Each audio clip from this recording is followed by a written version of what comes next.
बच्चों नमस्कार, मैं सूर्यभान सर, आपका जेई केमिस्ट्री चैनल में बहुत बहुत स्वागत है। चलिए आज हम लोग पढ़ेंगे पोटेशियम परमैंगनेट। पोटेशियम परमैंगनेट कैसे बनाएंगे और इसके केमिकल प्रॉपर्टीज दैट मींस अक्सीकारक गुण के बारे में इस वीडियो लेक्चर में हम लोग अध्ययन करेंगे। और बड़ा ही इंपॉर्टेंट ये टॉपिक है पोटेशियम परमैंगनेट। इसके बनाने की विधि को देखेंगे और इसके अक्सीकारक गुण और केमिकल प्रॉपर्टीज को देखेंगे। क्लियर ना? इससे पहले कि आप इस चैनल को सब्सक्राइब करें और अपने दोस्तों के साथ खूब शेयर करें। चलिए तो हम अपने टॉपिक की तरफ चलते हैं। तो potassium permanganate KMnO4 potassium permanganate होता है।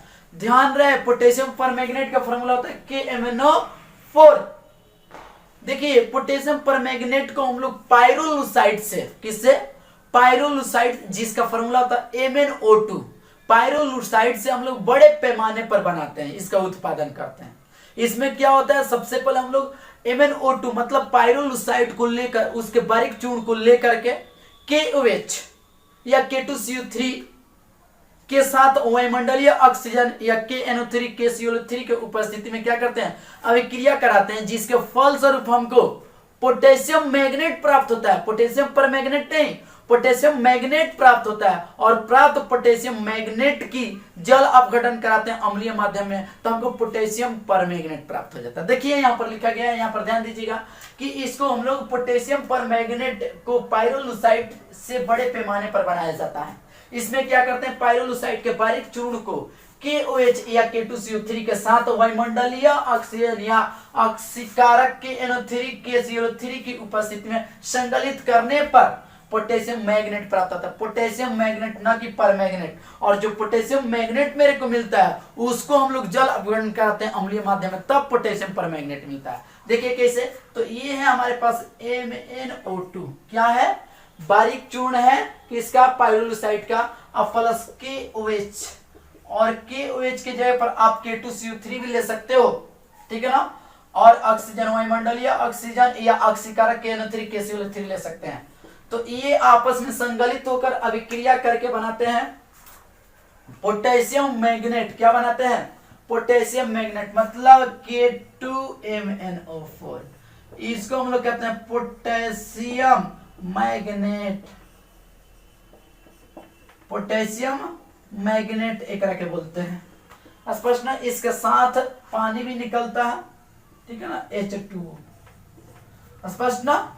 अब देखिए, अब ये जो हमको पोटेशियम मैग्नेट प्राप्त हुआ है ना, तो इसका हम जलीय विलयन के साथ मतलब अम्लीय माध्यम में K2MnO4 को लेते हैं और H2O मतलब जल अपघटन कराते हैं एसिडिक मीडियम में। किस मीडियम में बहु? अम्लीय मीडियम में, माध्यम में।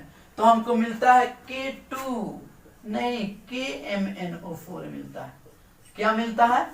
KMnO4 मिलता है। हमको क्या प्राप्त होता है, KMnO4, जिसको हम लोग पोटेशियम पर मैग्नेट प्राप्त होता है। इसके अलावा MnO2 मिलता है और मेरे को H2O तो निकलवे करेगा, इसके साथ H2O भी निकलेगा, चूंकि अम्लीय माध्यम है, H2O है, इसलिए। तो हमको मतलब किससे है, KMnO4 से। तो हमको क्या मिल गया, पोटेशियम परमैंगनेट। अब इसके अक्सीकारक गुण को देखेंगे। आप इतना नोट करें, आप अपने कॉपी में इतना बाबू मेरे नोट करें, ठीक है ना। चलिए इसको आप नोट करिएगा, या करके और एक रिएक्शन आपको बता रहे हैं, ठीक है।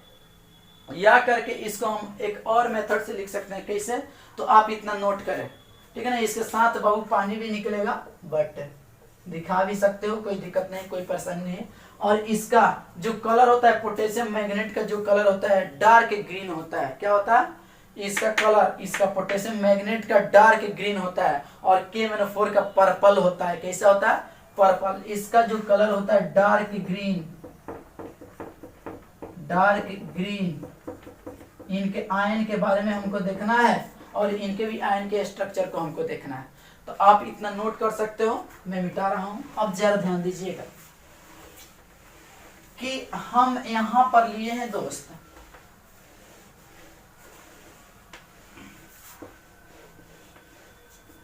K2MnO4 और H2O।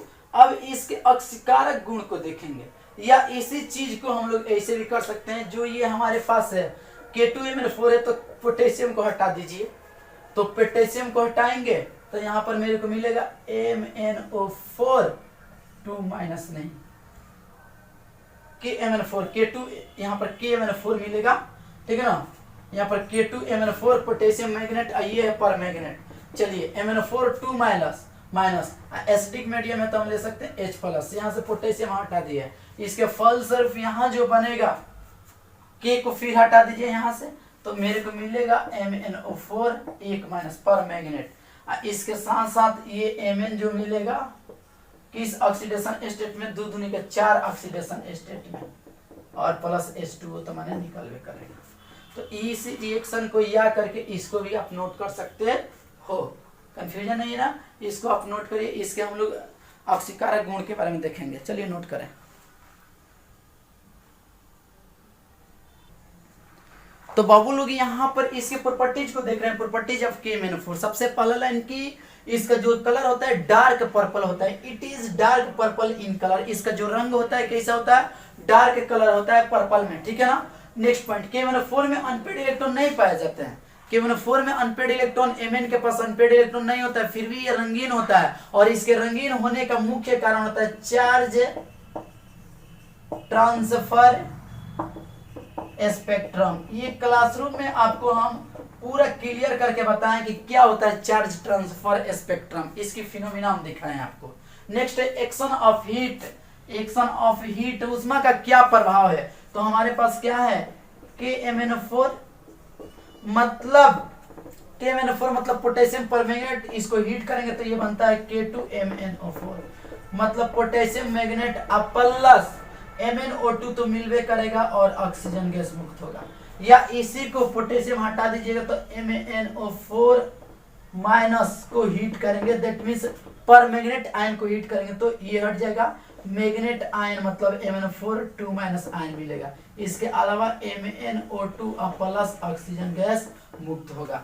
तो जब इसको हम गर्म करते हैं, हीट करते हैं, तो पोटेशियम पर मैग्नेट में क्या हो जाता है, चेंज हो जाता है। तो इनके अब आयन को देखेंगे, अब जरा ध्यान दीजिएगा, हम मिटा रहे हैं इसको। नेक्स्ट बड़ा ही इंपॉर्टेंट पॉइंट, बेहद महत्वपूर्ण पॉइंट है, आप इसको नोट करेंगे। यहाँ पर हम देख रहे हैं इसके आयन को, इसका आयन कौन कौन है भाई, तो ध्यान रहे पोटेशियम मैग्नेट मतलब MnO4 पोटेशियम K2MnO4, तो K2 को हटा दो, 2 पोटेशियम हटेगा तो 2 निगेटिव आएगा। पोटेशियम मैग्नेट आयन है ये।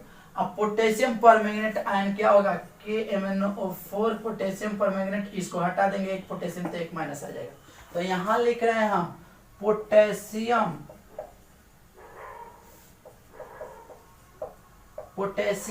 पर मैग्नेट आयन,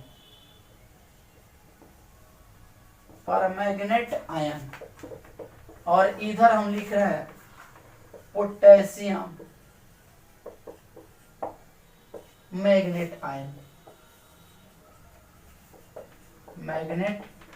जरा ध्यान देना, ये जो होता है पोटेशियम पर मैग्नेट आयन वो होता है MnO4 माइनस।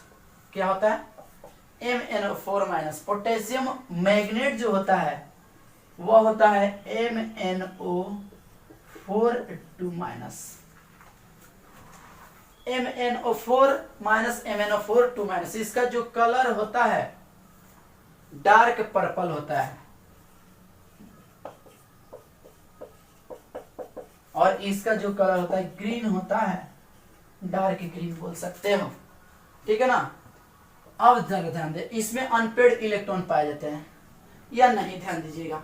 इसका ऑक्सीडेशन स्टेट निकाले तो ये एग्जिस्ट करता है 4 दूना 8 प्लस 7 में ये एग्जिस्ट करेगा, +7 Mn +7 में। तो इसका कन्फ्यूज, इसके परमाणु संख्या 25 होता है, 7 है तो 2 ही गया, 5 ही गया, मतलब इसके ऑक्सीडेशन, इसका कॉन्फ़िगरेशन 4s0 और 3dg0। तो इसमें अनपेड इलेक्ट्रॉन क्या है, अनपेड इलेक्ट्रॉन 0 है, ठीक है ना। तो अनपेड इलेक्ट्रॉन 0 है, इसलिए ये क्या होंगे, डायामैग्नेटिक। क्या होगा, डायामैग्नेटिक नेचर का होगा। स्पष्ट, कंफ्यूजन नहीं है।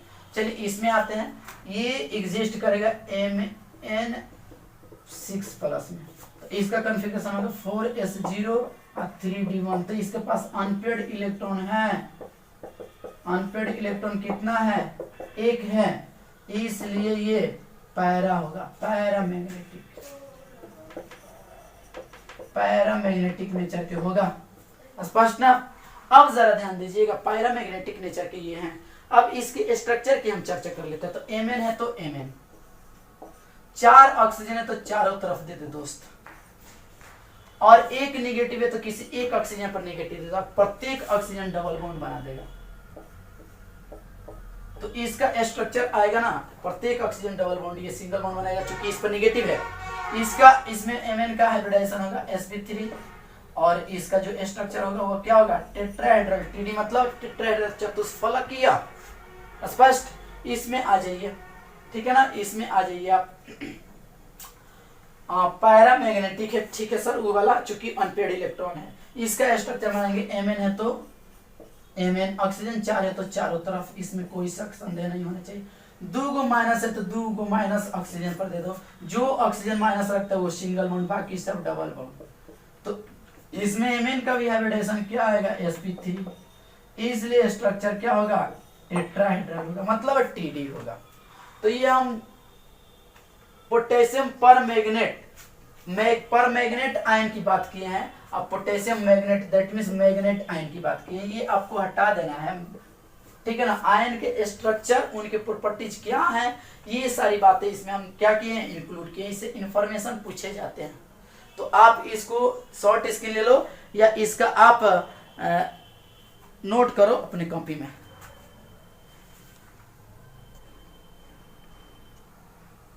तो चला, अब हम देख रहे हैं इसका ऑक्सीडाइजिंग प्रॉपर्टीज, ऑक्सीकारक गुण, K-4 मतलब पोटेशियम परमैंगनेट का।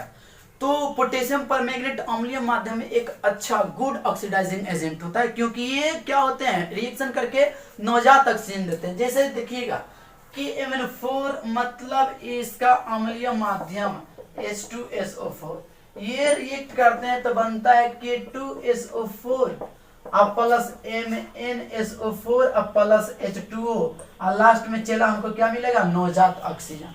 या इसी रिएक्शन को हम लोग इस तरह से भी लिख सकते हैं कि आप क्या करो, पोटेशियम को हटा दो तो बचेगा MnO4 माइनस, ठीक है ना। यहां से तू हटा दो SO4 आयन को तो बचेगा H प्लस, अम्लीय माध्यम रिएक्ट करेगा, पोटेशियम हट गया तो यहां से भी पोटेशियम हट जाएगा, सल्फेट हट गया, मतलब ये तो बोरा में K2SO4 तो हट ही जाएगा, MnSO4 में SO4 हट जाएगा तो Mn पर +2 चार्ज आ जाएगा, अब प्लस H2O और नवजात ऑक्सीजन। अब मामला क्या है, अब देखिए ये हो गया आपका जनरल रिएक्शन।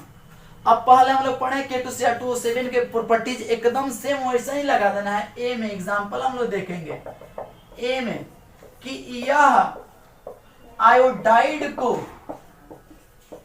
मतलब I- को आयोडीन में मतलब I2 में ऑक्सीकृत कर देता है, माने कि ऑक्सीडाइज कर देता है। अब हम लोग देखते हैं इसका रिएक्शन क्या है। सर रिएक्शन हमने आपको बताया कि इधर रिएक्टेंट में इतना फिक्स और प्रोडक्ट में इतना फिक्स, इसमें कोई चेंजिंग नहीं होगा। तो चलिए लिखिए सर, MnSO4 मतलब MnO4 माइनस प्लस एसिडिक में मतलब H प्लस, आयोडाइड को आयोडीन में मतलब I माइनस रहेगा, और ये रिएक्ट करके बनाएंगे क्या, इतना तो फिक्स रहेगा तो लिखेंगे Mn2 प्लस H2O अब प्लस नवजात ऑक्सीजन में I माइनस को आयोडीन मतलब कि I2 में क्या कर देगा, ऑक्सीकृत कर देगा। कंफ्यूजन नहीं है आपको।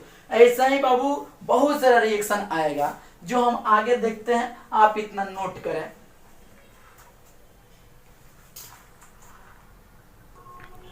तो चला, अब यहाँ पर कुछ क्वेश्चन दिए गए हैं जो आपको करना है। जैसे मतलब अम्लीय माध्यम में K-4 पोटेशियम मैग्नेट पर मैग्नेट Fe2+ मतलब फेरस आयनस को फेरिक आयन में मतलब Fe3+ में ऑक्सीडाइज करता है। मतलब कहने का अर्थ है कि MnO4 minus plus H plus plus Fe2+ जिसको फेरस आयन कहते हैं, ये ऑक्सीकृत हो जाएगा फेरिक में, मतलब Fe3+ में। माने कहने का अर्थ है कि Mn2 प्लस अब प्लस क्या बचेगा, MnO2 अब प्लस H2O अब प्लस क्या होगा, Fe3+, यही ना होगा Fe3+, ठीक है ना। इसमें एकदम वैसे ही होगा ऑक्सीलेट, इसको बनाइए आप, ऑक्सीलेट आयन को किस में ऑक्सीकृत कर देगा, CO2 में ऑक्सीकृत कर देगा, किसमें, तो CO3 में ऑक्सीकृत कर देगा, ठीक है ना। तो आप ध्यान रहे, नेक्स्ट ऑक्सीलेट आयन को मतलब MnO4 H+, ऑक्सीलेट आयन क्या है, ऑक्सीलेट आयन का फॉर्मूला था C2O4 2-, इसको ऑक्सीकृत कर देगा CO2 में, मतलब इतना तो फिक्स रहेगा, ये इसमें नहीं होगा, plus H2 Mn2 plus H2 अब प्लस अब C2O4 किसमें ऑक्सीकृत हो जाएगा, CO2 में, एकदम हाइड्रोजन सल्फाइड। केवल क्या करना है, यहाँ से ये सब चीज सेम MnO4- प्लस H+ अब plus hydrogen sulphide, that means H2S को किसमें ऑक्सीकृत कर देगा, ये चीज तो बनवे करेगा Mn2 प्लस H2, अब क्या बनेगा, H2S किसमें, तो सल्फर में ऑक्सीकृत हो जाएगा, एकदम सेम सल्फाइट आयन सल्फेट में, नाइट्राइट आयन नाइट्रेट में। ये आपको करना है अपने से, ठीक है ना। इसके आगे फिर लास्ट पॉइंट देखते हैं। अब हम लोग देख रहे हैं oxidation by KMnO4 in neutral या बेसिक मीडियम। हम लोग अब तक देखे KMnO4 का ऑक्सीडाइजिंग प्रॉपर्टीज किसमें, तो एसिडिक मीडियम में। अब हम देख रहे हैं न्यूट्रल और बेसिक मीडियम में, क्षारीय माध्यम में। तो ये क्षारीय माध्यम को में आयोडाइड को ना आयोडेट में मतलब IO3- में ऑक्सीकृत कर देता है, और H2O3 को SO4 सल्फेट आयन में ऑक्सीकृत कर देता है। Mn2+ में होगा वो MnO2 में ऑक्सीडाइज हो जाता है। मतलब कहने का अर्थ है कि यदि माध्यम हम क्या ले ले, बेसिक या न्यूट्रल, क्या बेसिक या न्यूट्रल, दैट मींस कहने का अर्थ है कि हम ले ले Mn, ठीक है ना, O4- और माध्यम एसिडिक नहीं, बेसिक या न्यूट्रल मतलब OH- और क्या है I- है, तो ये रिएक्शन करेगा तो वही चीज बनेगा। ध्यान दो कि जो Mn2+ मिलता था वो MnO2, चूंकि Mn2+ MnO2 में कन्वर्ट होगा, MnO2 अब प्लस H2 तो मिलवे करेगा, और साथ में I- बेसिक मीडियम में क्या हो जाएगा, IO3- में ऑक्सीकृत हो जाएगा। बस ऐसा ही ये भी है। नेक्स्ट और लास्ट पॉइंट इसमें लिखा गया बड़ा इंपॉर्टेंट लाइन कि titration of permanganate, potassium permanganate is not done in presence of HCl, it oxidise HCl to Cl2। मतलब HCl के प्रेजेंस में इस प्रक्रिया को नहीं कराते हैं, क्योंकि H2SO4 के प्रेजेंस में कराते हैं एसिडिक मीडियम में। HCl इसलिए नहीं लेते हैं कि जो हैलोजन अम्ल है क्या हो, हैलोजन में ऑक्सीकृत हो जाएगा, मतलब HCl Cl2 में ऑक्सीकृत हो जाएगा, इसलिए इसके टाइट्रेशन में हम HCl नहीं लेते हैं। इसके पहले हम बताएं आपको पोटेशियम, इसको नोट कर सकते हैं आप, पोटेशियम डाइक्रोमेट अम्लीय माध्यम में। ध्यान रहे पोटेशियम डाइक्रोमेट अम्लीय माध्यम मतलब K2Cr2O7 प्लस H2SO4। ये ना अल्कोहल रहेगा ना, क्या रहेगा, अल्कोहल रहेगा ना, तो सब जो मिलता था वो फिक्स, प्लस अल्कोहल को ये एल्डिहाइड में ऑक्सीकृत कर देता है, किसमें, एल्डिहाइड में ऑक्सीकृत करता है। मतलब कहने का अर्थ है कि अल्कोहल ROH रहे तो RCHO में ऑक्सीकृत हो जाता है, और यही RCHO मतलब एल्डिहाइड ऑक्सीकृत हो जाता है कार्बोक्सिलिक एसिड में COH, ठीक है ना।